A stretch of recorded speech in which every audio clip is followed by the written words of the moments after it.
Bonjour. Alors, je vais continuer ma vidéo d'hier.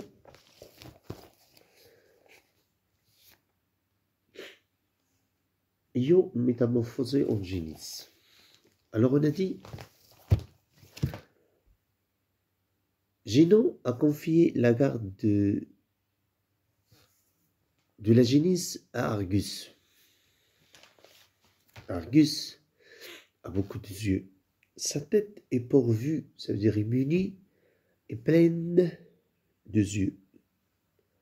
Sur le front, ici, sur le nez, tout il en a 100.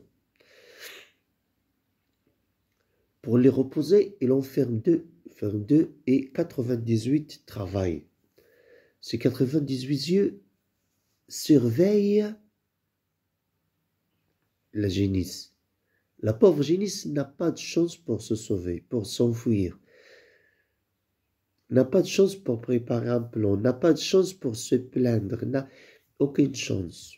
Elle est servie comment? Elle est servie en permanence.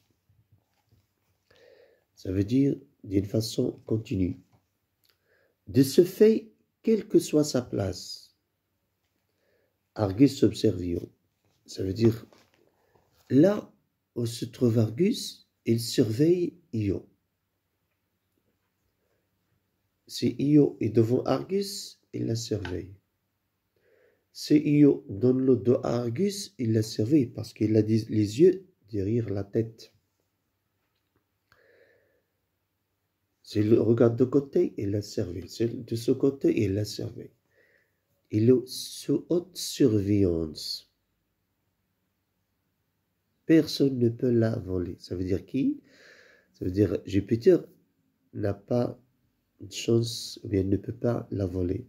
C'est pour cela, Génon a choisi ce dieu pour garder et servir la génisse. Même le dos tourné, il gardait les yeux fixés sur elle. Même si le dos tourné. C'est lui dans le dos, il la fixe par ses caméras. Le jour, il la laisse paître. Que fait la génisse pendant le jour? Elle paître. Pardon, elle paie. Elle paie dans les champs. Elle broute. Elle mange de l'herbe dans les prairies. Paître. Pâturage, prairie. Alors, il paie dans les prairies. Paître, c'est un verbe qui se conjugue comme connaître. Elle paie, c'est à l'imparfait. Je paie, tu paies, elle paie, nous paissons, vous paissez. Mais on le dit surtout pour les animaux herbivores. Mais dès que le soleil a disparu, alors tout le jour, la génisse, ça veut dire Io, reste dans les prés pour brouter de l'herbe. Mais dès que le soleil a disparu, ça veut dire vers le coucher du soleil, ça veut dire la nuit, tout simplement le crépuscule, qu'est-ce qui se passe? Elle l'enferme. Elle l'enferme. Qui il? C'est Argus. Le pronom personnel c'est auteur, on voit à la génisse. Dès que le soleil a disparu, Argus enferme, dans le sens de emprisonne, la génisse dans un lieu obscur. Elle l'enferme et attache des liens bien serrés à son cou. Alors, il l'enferme et attache des liens bien solides. Il lui entoure des liens bien solides, comme des chaînes, des cordes solides à son cou. Alors la pauvre est déjà emprisonnée. En plus, il ne peut pas bouger sans son cou. La malheureuse, voilà son état d'âme, sa situation, son sentiment, elle est malheureuse. N'a pour manger que les feuilles des arbres et l'herbe amère. qu'est-ce qu'elle mange? Tout au long de la journée. Et la nuit, s'il veut manger aussi, il mange juste les feuilles des arbres. Les feuilles de quoi? Des arbres. Et quoi d'autre? L'herbe amère, acide, l'herbe du mauvais goût.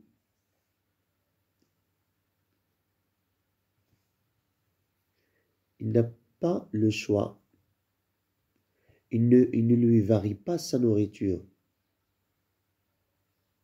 Toujours la même chose.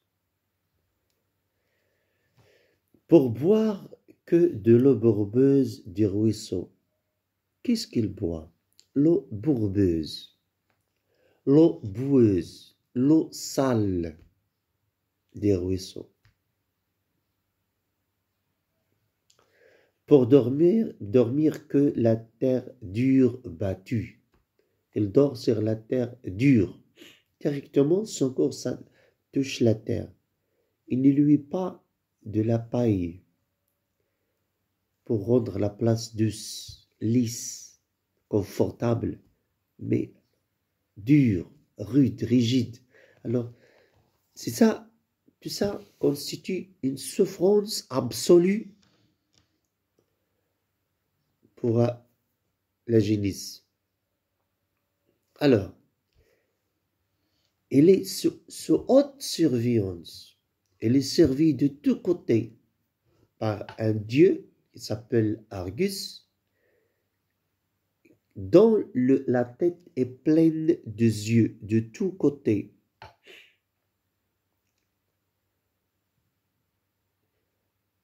La nuit, il l'enferme, c'est-à-dire il l'emprisonne dans un lieu obscur et attache des liens solides et bien serrés. La serre, parce qu'il ne lui fait pas confiance, autour de son cou. Comment mange la pauvre? Tout au long des séjours qu'il a passé chez Argus, des feuilles des arbres et de l'herbe amère, toujours. Il n'y a pas de changement. Chaque matin, chaque soir. Aujourd'hui, les feuilles des arbres et l'herbe amère. Demain, les feuilles des arbres et l'herbe amère. Après, ainsi de suite. Qu'est-ce qu'elle boit? Toujours la même chose. De l'eau sale, bourbeuse des ruisseaux.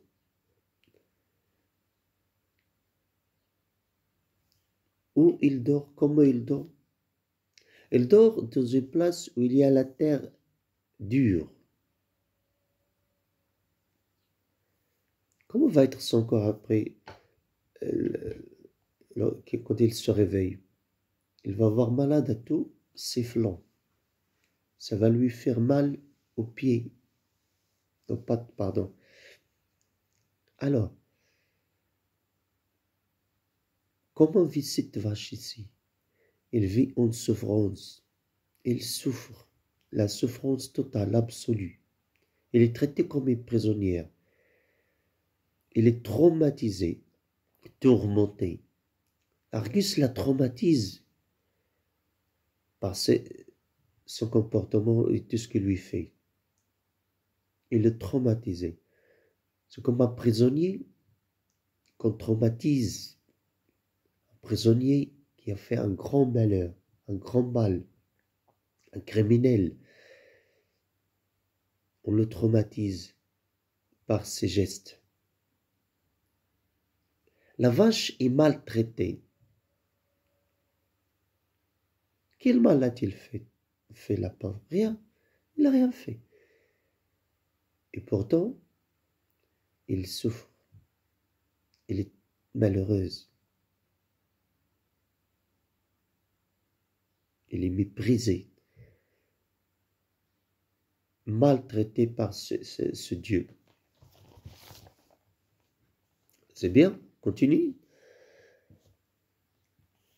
Plus d'une fois, ça veut dire beaucoup de fois, maintes fois, à plusieurs fois, Io voudrait implorer Argus. Io voudrait appeler, se plaindre, gémir, prier, montrer à Argus qu'il souffre. Il voulait se lamenter, exprimer son malheur. Il voudrait lui tendre ses bras. Lui tendre ses bras. S'il te plaît, Jupiter, sauve-moi. S'il te plaît, Jupiter, aide-moi. S'il te plaît, Jupiter, libère-moi.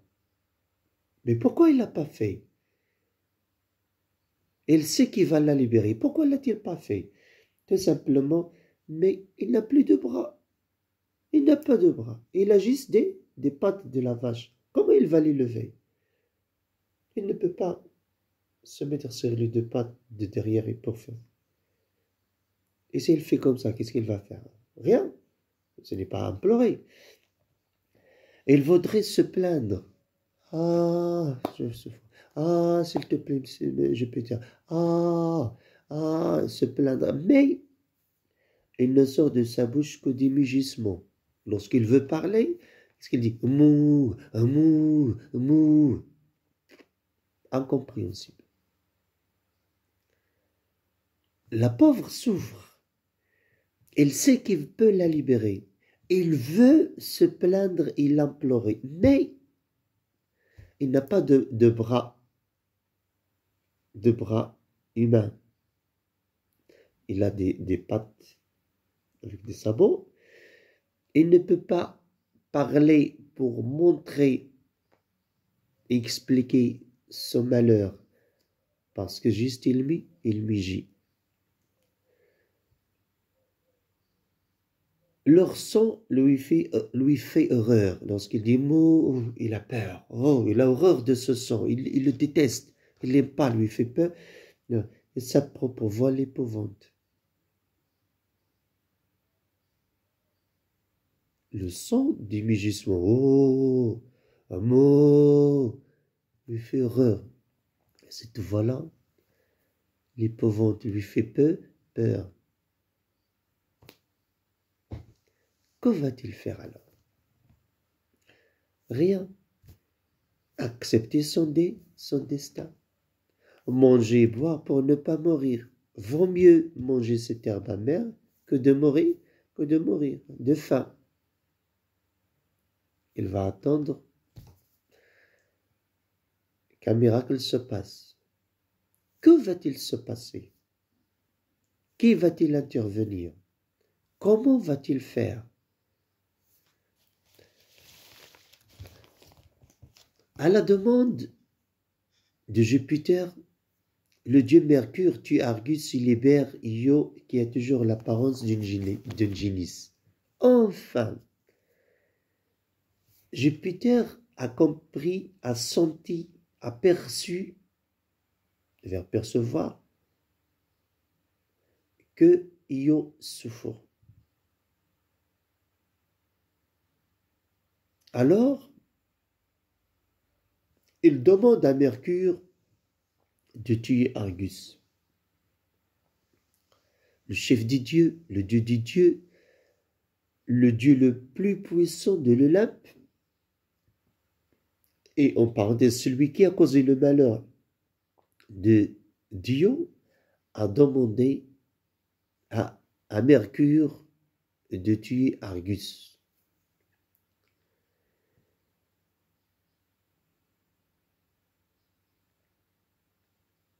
Alors, Mercure tue Argus et libère Io. Enfin, Io peut se périr. Il s'est débarrassé d'Argus. Il s'est débarrassé de la souffrance. Mais il s'est débarrassé de la souffrance, de la maltraitance de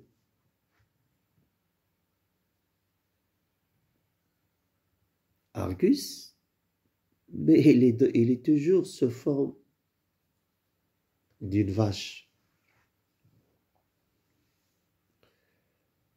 Ici, nous avons une image qui montre Argus, pardon, Mercure, qui montre Mercure, qui prend une IP, il a une IP ici, et portier Argus. Et regardez bien la position Argus et la vache. Toujours, Argus se trouve à côté de la vache. Il ne fait plus rien que de surveiller cette pauvre vache. Et regardez comment il est la vache. Regardez, sa tête montre qu'il souffre.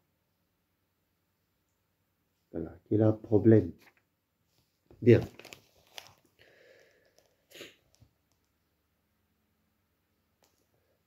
Alors, on va se demander maintenant quelle sera la réaction du Génon. Parce que c'est Génon qui a confié la garde de la vache à Argus. Mais maintenant, Argus est mort. La vache est libre. Que va faire Génon? Mais Génon est furieuse. Ah. Il est en colère, enragé. Il est monté sur ses chevaux. Il est furieuse de ce qu'elle se considère comme un nouvel affront de son époux. Oh, son époux la défie. Son époux l'outrage. C'est-à-dire son mari. Sans attendre.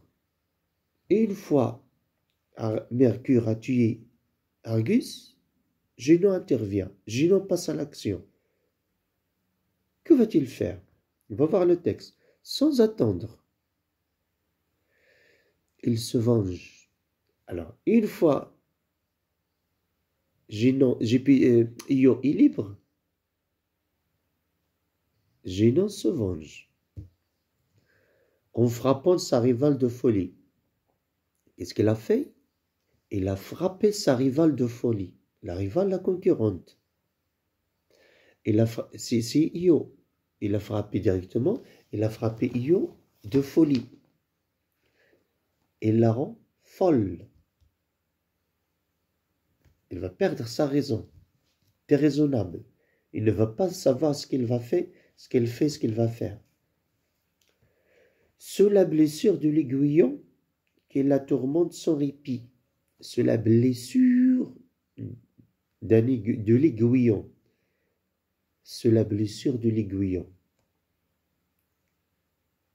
Il l'a frappé par quoi? Par l'aiguillon. L'aiguillon, c'est un insecte désigne le dard d'un temps, sorte de grosse mouche. C'était une mouche avec un grand dard. Les dards, par quoi ils piquent? Une petite aiguille. Qu'est-ce qu'elle fait cette mouche? Il frappe. Si l'animal s'arrête, il pique, pardon. Si l'animal s'arrête, il le pique. Qu'est-ce qu'il va faire l'animal? Il court. Il court tout le temps, sans raison. Juste il court. Parce que il est quoi? Il subit des picotements de cette mouche, bien de cet aiguillon. Il ne peut pas s'arrêter. Arrêter les pics. Et ce sont des piquements insupportables. Des piquements qui sont pénibles, qui sont graves, qui blessent, qui font mal, douloureux. Et qu'est-ce qu'il fait l'animal, le pauvre animal? Il court. Courir, courir, courir. Tout le temps, il va courir, il va courir. Qu'il la tourmente sans répit, sans arrêt. Qu'il la traumatise sans arrêt. Tout le temps. La malheureuse Io se met à parcourir toute la terre. Il court. Il a couru là, il a parcouru toute la planète Terre. Les deux côtés. toute la terre. Il court, il court, il court, il court. Ça veut dire pour montrer, ça c'est l'hyperbole, l'exagération, pour montrer qu'il ne peut pas s'arrêter. Il court, court, court, jusqu'à ce qu'il a, toi, il a entouré toute la terre, comme ça. La terre est, voilà, il tourne toute la terre. Et l'air sans jamais pouvoir trouver le repos. Et l'air, il vagabonde. Il marche, bien, il court sans but. Et il ne se repose pas. Il n'arrive pas à se reposer. Et il n'arrive pas à s'arrêter. Parce qu'il y a cette machine qui fonctionne. Tac, tac, tac, qui la pique sans cesse. Épuisé. Il est devenu comment? Épuisé. Éreinté. Il est atténué. Il est à bout de ses forces. Il ne peut plus courir. Il n'a plus d'énergie, il n'a plus de force. C'est fini pour elle. Elle parvient sur les bords du Nil. Elle arrive au bord du Nil, elle s'arrête. La berge.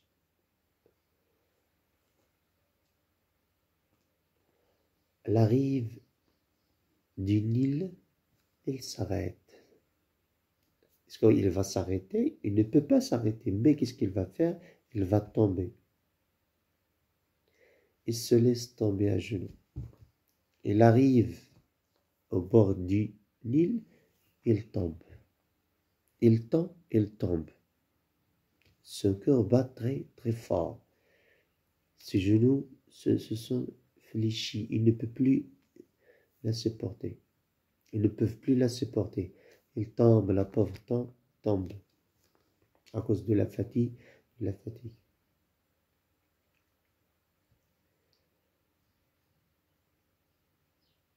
Il se laisse tomber à genoux sur le sable. Le cou renversé. Il lève son cou en arrière. Elle essaie de dresser la tête pour regarder vers le ciel. Elle essaie de dresser la tête pour regarder le ciel.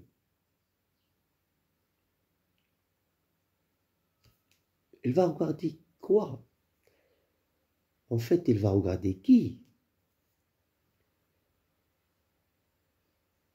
Il veut regarder Jupiter. Elle essaie de dresser la tête et de lever les yeux vers le ciel, la tête vers le ciel, par des soupirants, des larmes. Elle pleure, elle sanglote, la pauvre sanglote. Des larmes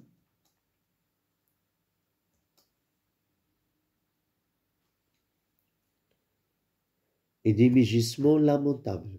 Des mugissements lamentables. Mou, continue, lamentable. Elle semble se plaindre. Elle dresse la tête vers le ciel, en arrière pour essayer de regarder le ciel. Elle fait des soupirs. Elle émet des soupirs.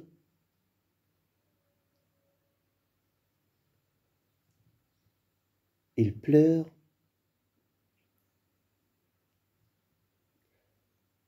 Elle lance des mugissements lamentables. Par ces trois actions, elle semble se plaindre. Elle semble montrer sa souffrance. Elle semble qu'elle souffre. Elle semble qu'elle est traumatisée. Elle semble qu'il a un problème, qu'il est en détresse, qu'il est en désarroi. Alors, il semble que se plaindre à Jupiter et lui réclamer la fin de ses malheurs. Elle lui demande la fin de ses malheurs. Les malheurs. Pourquoi pluriel? Parce qu'il a vécu des malheurs chez Argus, maintenant d'autres malheurs avec Génon. Un ensemble de malheurs, un tas de malheurs. Le dieu s'est ému. Le dieu, ça veut dire Jupiter, est touché. Le dieu est si ému. Il est tout touché. Il est blessé dans son cœur. Il ne peut pas supporter cette situation. Il ne peut pas voir sa bien-aimée souffrir. Par sa détresse, son désarroi, qu'elle conjure alors Génon de mettre enfin un terme à sa vengeance. Il supplie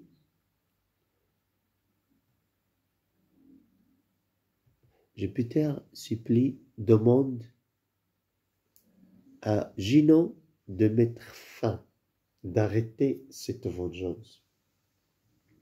Va-t-il l'arrêter? Va-t-il l'entendre? Va-t-il lui obéir? C'est ce qu'on va voir. Un terme à sa vengeance. Il entoure de ses bras le cou de sa femme.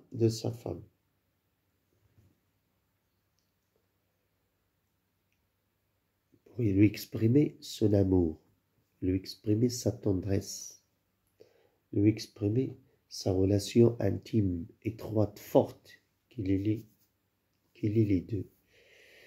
Il entoure de ses bras le cou de son épouse, ça veut dire sa femme, et la cajole, et la câline. Qu'est-ce qu'il lui a dit? Ne crains rien. Ne crains rien. Ne crains plus rien.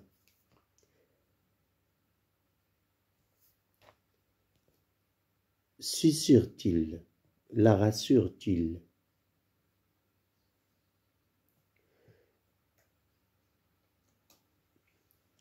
Io ne viendra plus te causer de chagrin. Io ne viendra plus te causer de chagrin. Chère épouse, ne crains plus rien. Je ne vais plus te faire du mal, te causer du mal. Je ne te serai plus infidèle. Il n'y aura plus une femme qui va venir à la maison. Je ne vais plus te tromper. Pour l'avenir, il parle de l'avenir. C'est comme ici, c'est un serment. Il jure. Je te jure, épouse, je ne te ferai plus du mal. Et Io, que tu traumatises maintenant, ne viendra plus te provoquer, te causer du chagrin.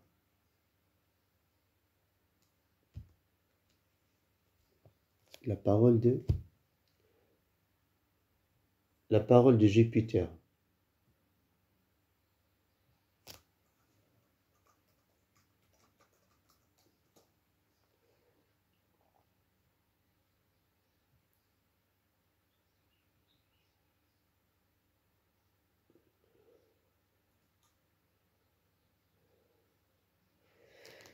Alors, Jupiter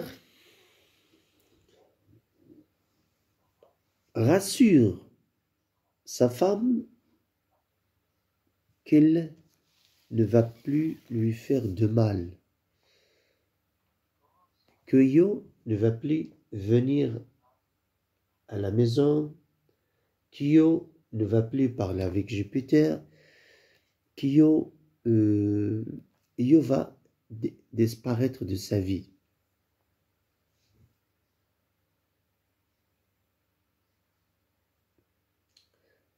Bien, elle le jure. Comme j'ai dit, il le jure. Je te jure, mon épouse. Parole d'homme, parole de bonne foi, parole de sérieux.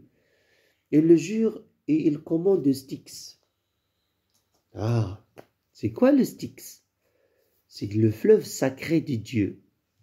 Si tu jures sur le Styx, tu n'as plus le droit d'y revenir. Tu n'as plus le droit de changer d'avis. Au Styx d'entendre son serment.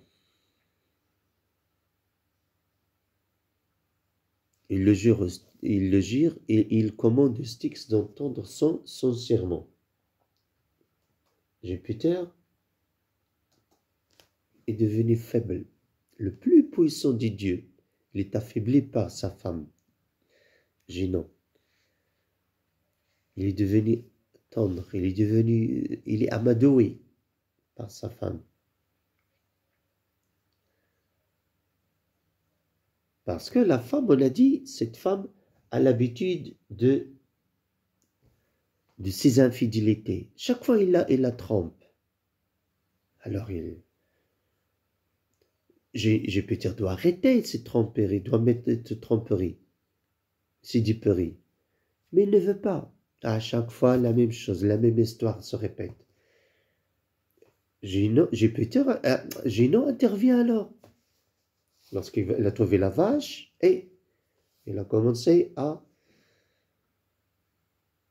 lui demander d'où vient cette vache. Il lui a dit, vient de la terre, c'est pas une bonne réponse. Alors il lui a demandé de lui donner la vache en cadeau. Il ne peut pas refuser. Lorsqu'il a refusé la vache, il la met dans la souffrance. Jupiter ne supporte plus voir sa bien-aimée souffrir. Alors il intervient, mais d'une façon à arrêter sa relation avec elle. Il vaut mieux se séparer d'elle et la voir heureuse dans la vie que de la voir souffrir à cause de Génon.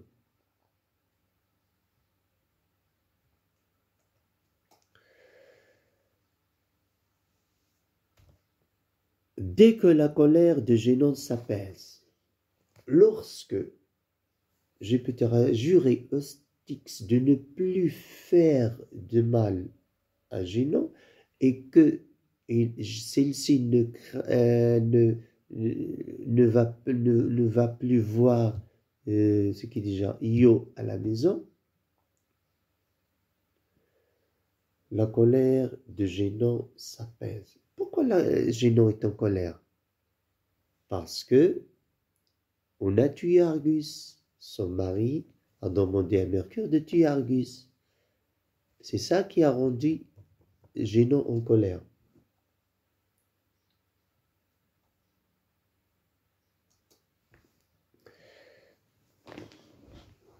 Que va-t-il se passer? Dès que la colère de Génon s'apaise, se calme, Io reprend sa forme première et redevient ce qu'elle était auparavant. La vache va devenir humaine. La vache va se transformer en Io. Parce que le texte parle de deux transformations. Ou bien, dans le texte, il y a deux transformations. Seulement, il ne nous a pas parlé de la transformation d'Io, de la personne à la vache. Mais ici, à la fin, il va nous parler de la transformation de la vache en Io. Alors, lorsque la colère de Génon s'est apaisée, Io commence à reprendre sa forme, à récupérer sa forme. Et redevient ce qu'elle était auparavant. C'est-à-dire, elle était femme. Les poils, que va-t-il se passer? Comment va-t-il se transformer? Les poils tombent de son corps plein de poils. Alors ces poils vont tomber. Ses cornes se diminuent et disparaissent. Alors les cornes diminuent et disparaissent. L'orbite de ses yeux se rétrécit. L'orbite, il va se rétrécir. Sa bouche se fait plus petite. Sa bouche devient petite. Ses épaules et ses mains reparaissent. les mains reparaissent. Avec les épaules. Chacun de ces sabots est remplacé par cinq ongles bien distincts. Il ne reste plus rien de la génisse. C'est fini. Il est devenu hymen. Il est devenu quoi? Hymen. Les poils tombent de son corps, les cornes diminuent, disparaissent, l'orbite de ses yeux se rétrécit, sa bouche devient plus petite, les épaules et les bras réapparaissent, les sabots disparaissent et sont transformés en 5 doigts. Il ne reste plus rien de la génisse, si ce n'est son éclatante blancheur, la peau terrestre. La nef se redresse sur les deux pieds, parce qu'avant, il est sur les quatre pattes. Maintenant, qu'est-ce qu'il a fait? Il se redresse sur les deux pieds, qui se fusent pour la porter. Mais le problème, il n'ose pas encore parler de peur de mugir comme une génisse. Il n'ose, il n'a pas le courage de parler. Pourquoi? Parce qu'il a peur de mugir. Il a peur que lorsqu'il va parler, il va dire mou. Il a peur. Il a peur de mugir.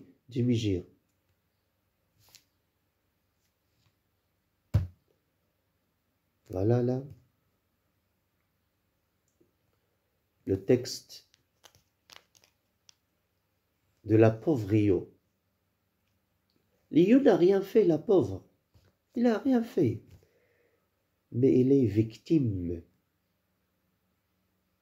de cette tromperie, des infidélités conjugales entre les deux maris. C'est un texte imaginaire de la mythologie grecque, imaginaire, qui n'a pas eu lieu, qui ne peut pas avoir lieu. Mais c'est un texte très important parce qu'il reflète les conséquences, elle relate les conséquences de ces relations, de ces infidélités, de la tromperie conjugale. Un mari trompe sa femme, et là, celle avec qui il la trompe va être victime. Question. Quels sont les personnages du texte? Les personnages du texte sont Génon, Jupiter, Io, Argus, on peut ajouter Mercure. Qui est Jupiter? Est le chef des dieux. Qui est Génon? C'est sa femme. On va dire qu'il est la relation entre ces trois personnages. Jupiter est l'époux, bien le mari de Génon. Génon est la sœur et la femme de Jupiter. Io est l'amoureuse et la bien-aimée et l'amante de Jupiter. Jupiter est l'amant d'Io. Comment est Jupiter? Il est infidèle, mari infidèle. Il trompe toujours sa femme. Et sa femme a l'habitude de ces tromperies. Mais un jour, qu'est-ce qui s'était passé un jour? Qui est venu à la maison un jour? C'est Io. Comment Io? Elle est plus belle.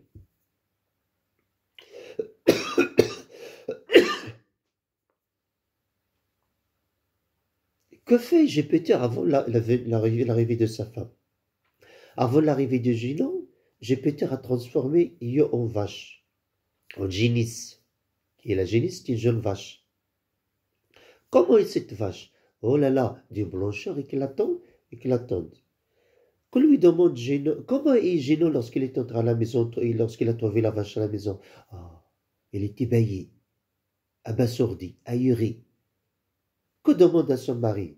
Il lui demande, Quel est le propriétaire de cette vache? D'où est venue cette vache? De quelle terre et de quel troupeau est-elle, pardon?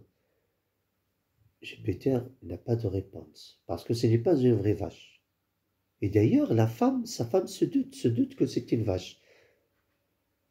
Son mari, pour arrêter ses questions, pour ne pas lui donner cette chance de temps pour lui poser d'autres questions, il lui a dit, il vient de la terre.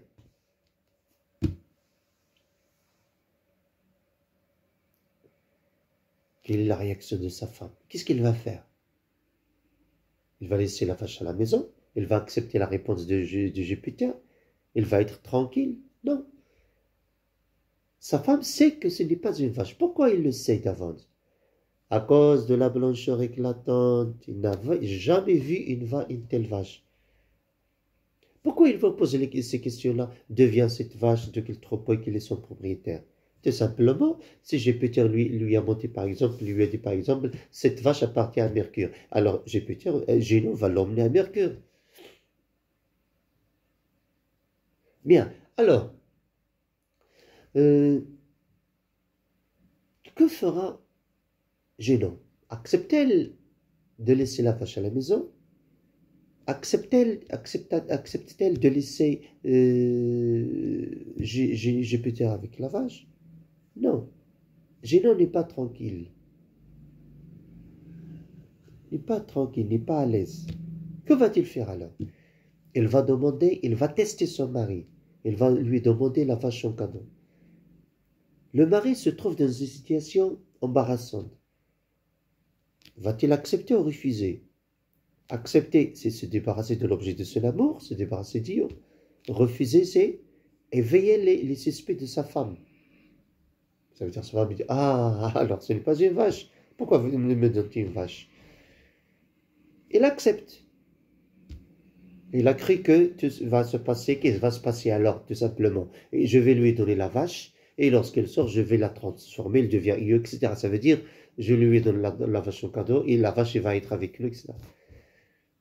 Il ne sait pas ce qui va se passer. Il n'a pas prévu cette fois le plan, les intentions de Génon. Une fois Génon est maîtresse de sa vache, de sa rivale, pardon, va-t-il la laisser à la maison? Va-t-il la vendre? Va-t-il la donner à quelqu'un d'autre? Que va-t-il faire? Il a confié sa garde à Argus. Pourquoi a-t-il choisi Argus?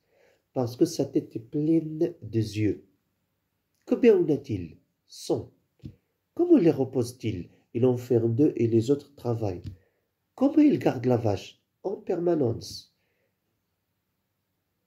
Si lui, il donne. S'il lui tourne le dos, va-t-il s'enfuir? Non. S'il lui tourne le dos, il a encore les yeux derrière. Oh, comment traite-t-elle la vache? Elle la traite méchamment, violemment, d'une façon dure. Qu'est-ce qu'elle lui fait? Où mange la vache? Tout le jour, elle paie dans les prairies. Et la nuit, où dort la vache? Qu'est-ce qui se passe? La nuit, il l'enferme à double tour. Et entoure son cou par des liens bien serrés. Comment est la nourriture que mange cette vache? Les feuilles. Qu'on mange d'abord? Il mange les feuilles des arbres et l'herbe amère. Quel goût est l'herbe? Je l'ai dit, il est amer. Que boit cette vache? Elle boit de l'eau bourbeuse, de l'eau sale des ruisseaux. Pourquoi ne se plaint-il pas? Pourquoi il n'implore pas Dieu, Jupiter, pour la sauver? Il a déjà essayé, mais il ne peut pas parler parce qu'il y a juste des mugissements qui sortent de sa bouche.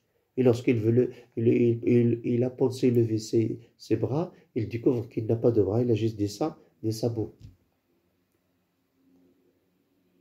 Comment va-t-il être libéré? Jupiter a demandé à Mercus de tuer Argus. Va-t-il être libre? Non. Pourquoi? Parce que Génon va la rendre folle. Comment l'a-t-il rendue folle? Il lui a lancé une mouche qui la pique sans cesse. Que fait la vache lorsque la mouche la pique? Il court. Va-t-il s'arrêter? Non. Alors va-t-il s'arrêter? Comment va-t-il faire? Et là, il a parcouru toute la terre. Va-t-il s'arrêter? Non. Il va encore courir? Non. Il va tomber. Alors ce n'est pas s'arrêter. Il est tombé. C'est comme quelqu'un qui s'évanouit. Alors, mais là, oui, la mouche la pique encore. Va-t-il rester comme ça? Non. Il a fait, cette fois, il a fait des efforts. Qu'est-ce qu'il a fait?